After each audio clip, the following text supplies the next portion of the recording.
Hey guys, welcome to my channel. I am so excited to share today's video with you guys. Some of you may have already heard about Disneyland's new ride opening June 28th of this month, you guys. It's Tiana's Bayou Adventure. Disney recently gave first looks at their new attraction. Tiana's Bayou Adventure has replaced the beloved Splash Mountain ride. Splash Mountain opened July 17th of 1989, and it was a big deal. There was even a movie based around the opening of Splash Mountain. Ernest Goes to Splash Mountain was a mockumentary that gave first looks at the new ride, which everyone was so excited for. Thank you, Ralph. Well, Bruce, we're nearing the big moment, and you must be nervous because as the show producer, you are responsible for everything a guest sees, feels, smells, and experiences when they go into an attraction. Isn't that right? That's right. There's a tremendous amount of We're going to be showing the folks at home some of those lavish scenes and settings inside Splash Mountain, so perhaps you could tell us about it, starting with that cast of characters. That's right. There's some of the... It's the largest group of animated characters ever assembled in an attraction, isn't that right? 105 to be exact, and they're all led by those principal and adorable characters from the movie Song of the South, Brer Rabbit, Brer Fox, and Brer Bear. Isn't that right, Brer Bruce? They're some of the favorites. And you guys not only did a fantastic job of recreating the characters from the movie, but you also captured those fantasy settings so rich with color and lavish detail. We're very proud of it. And don't forget to tell them about the rich sprinkling of the film's Academy Award-winning music that they'll hear. Zippity-doo-dah. Zippity-doo-dah is the song for the big finale, which has the largest animated prop ever. What a scene with 21 characters singing and the ship rocking. It's just marvelous. All of this combined with the world's longest and steepest flume drop, which allow the logs to achieve a top speed of 40 miles per hour, which I believe makes it the fastest ride ever built at Disneyland. Isn't that right, Bruce? That's right. Thanks so much for that great information. And I'm probably also right in saying that you are more than a little nervous as we near the moment when Ernest will make history as the first person to actually try out the ride. Uh-huh. There you have it. The man with all the answers, Splash Mountain producer Bruce Gordon. And now, let's go once again. Splash Mountain was based on a 1946 film by Disney entitled Song of the South. Now, this movie touched on some pretty controversial topics being based. The film is set on a plantation where an elderly man named Uncle Remus reads African-American folklore tales to a group of white children who are being cared for by black caregivers.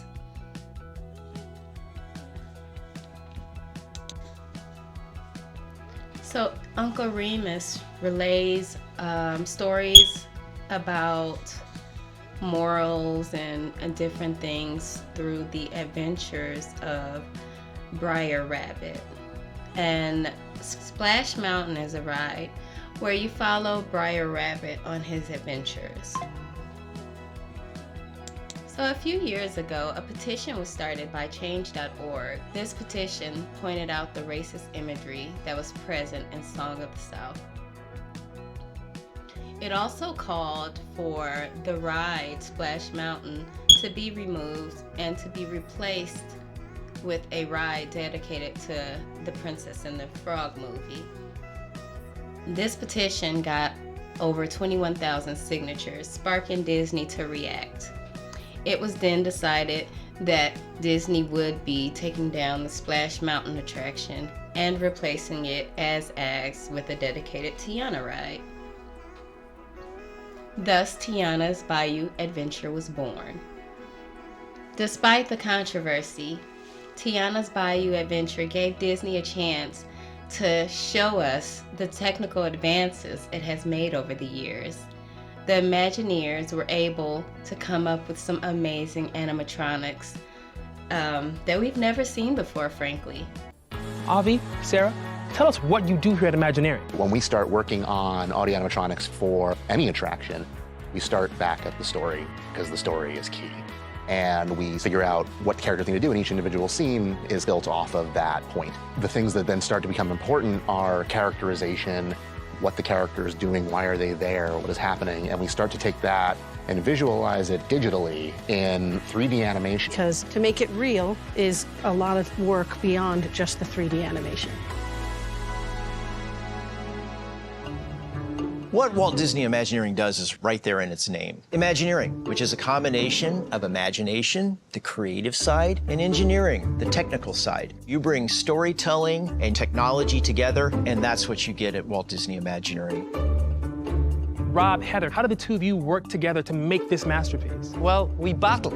I was going to say dance. It's a collaborative dance, yes. There's a lot of back and forth. I would get to create a performance, and it looks great to me, and Heather comes along and puts the costume on it after the fact, and then I can no longer do exactly as I've been doing. If I'm trying to create a bit of movement in the wrist, maybe, it might obstruct the costume might obstruct the animation. I might change the animation, Heather might change the...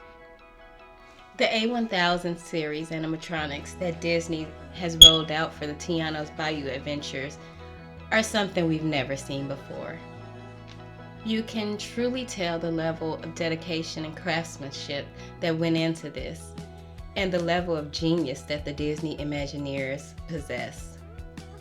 A lot of people say that the Splash Mountain ride was a lot more entertaining than the new Tiana Bayou adventure. However, I think that the outdated animatronics and lack of lighting on the Splash Mountain ride, it just doesn't compare with the amazing animatronics of the A1000 series and the amazing lighting that this ride contains. One of the main complaints that I've heard about Tiana's Bayou Adventure is that there are long stretches of the ride where there's nothing going on, no animatronics to entertain. And personally, I think that just leaves room for improvement. I think that they could add more animatronics in those spots. For instance, one of the things that I saw that they could improve upon on Tiana's Bayou Adventure was Shadow Man. There was no Shadow Man, and Shadow Man was a big part of the Princess and the Frog movie. Without the Shadow Man, there's no movie. So I think that is a good chance for an amazing Shadow Man. He could do an amazing scene. So, you know, in those patches or stretches where there's nothing to add, hey, throw Shadow Man in there. Overall, although I know a lot of people were sad to see Splash Mountain go, and I admit it is a big piece of history, even with the racial implications, it is a big part of the Disneyland parks. But I also think we should give Tiana's Bayou Adventure a chance. I mean, the way they're advancing in their technology, I think it's really a shame to keep outdated technology in place just for sentimental value. And also, a lot of the animatronics find good homes with Disney fanatics. There are a lot of Disney fanatics that love finding these different animatronics and bringing them home, the ones that aren't in Disney's vault at least. So I'll close out this video by letting you guys decide what you think about both rides. I'm gonna go ahead and play a clip of both rides side by side so you can see, compare, and decide for yourself.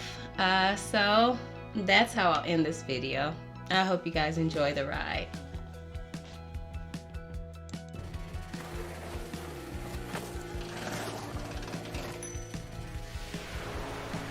For all who come to this happy place, welcome.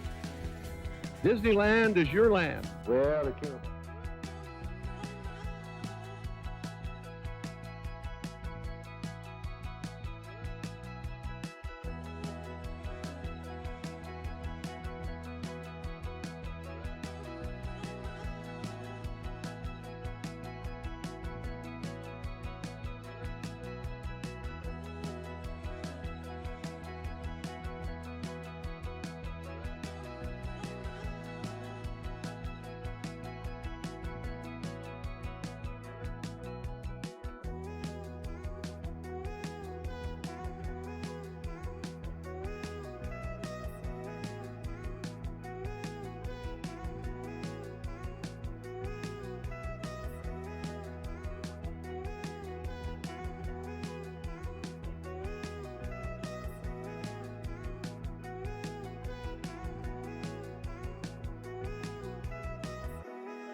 Well, it came about when my daughters were very young, and Saturday was always Daddy's days. I took them different places, and as I'd sit there while they rode the merry-go-round, did all these things, I felt that there should be something big where the parents and the children could have fun together. So that's how Disneyland started. A daddy with two daughters wondering where he could take them, where he could have a little fun with them, too. Well, Bruce, we're nearing the